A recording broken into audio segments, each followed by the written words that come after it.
Thank you, Mr. Chairman. This is a very important hearing today, talking about travel into the U.S. and some of the big events that we have coming up, like the Olympics and the World Cup. Mr. Freeman, I want to start with you. According to the U.S. Bureau of Transportation Statistics, TSA has either halted data collection or has overclassified information on prohibited items detected and seized by TSA since 2008.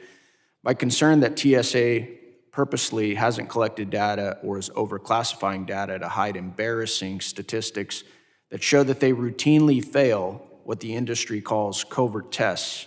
These tests are an event where an undercover operative from the agency tests security by attempting to smuggle prohibited items through TSA. In 2015, DHS OIG John Roth issued a scathing report highlighting under the Obama administration, the OIG found that 96% of instances TSA officers used advanced imaging technology, or AIT, at 8 airports failed to detect hidden threat items. AIT is still in use today at U.S. airports by TSA. The agency doesn't have any data to suggest that these figures from 2015 have improved in 2025.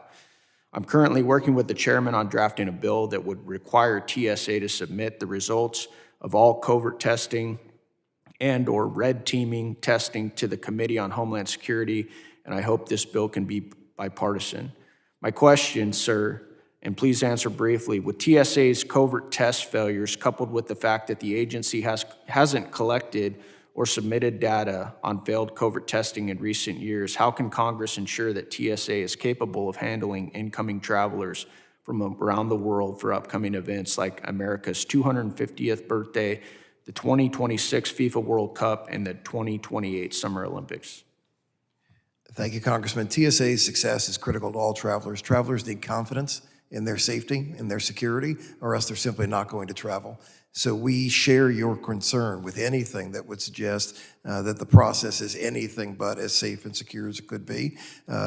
TSA's accountability is to you, it's to Congress, it's to the traveling public. So we support your efforts to find ways to ensure that the technology, that the staffing levels are working in the ways that they need to work. I will point out that in recent years, while staffing has increased, spending on staffing has increased, spending on technology has decreased. The technology that is so desperately needed in the airports is not slated to get into the airports until the 2040s. We need to be more urgent about providing the best technology and as quickly as we can to TSA to ensure the safety and security of the traveling public. Were you aware of that statistic that I read you, that under the Obama administration, OIG found that in 96%, the TSA officers using advanced image technology failed their test when employees from the TSA tried to smuggle weapons, bombs, knives, guns, etc., through their security checkpoints? I was not aware of that specific statistic. What do you think about that, sir? It sounds like every day we've got work to do. We've got work to do to get better. We've got to make sure we've got the right training, we've got the right technology, we've got the right people in place. Security, safety is fundamental to people traveling. If people don't have that confidence, we will see a decline in travel. It's something that is of the utmost importance, and you certainly have our support. What about you, Mr. Gruen? Were you aware of that? I was not aware of that statistic. What do you think about the fact that they're no longer reporting those numbers? I mean, again, oversight and requiring an agency to do their job is essential to good governance. Okay. Mr. Freeman, during the 2024 fourth annual Future of Travel Mobility Conference, you mentioned the need to grasp the opportunity right in front of us when talking about a decade of sporting events that will make the U.S. the most sought-after destination. Modernizing our TSA and travel processing procedures are included.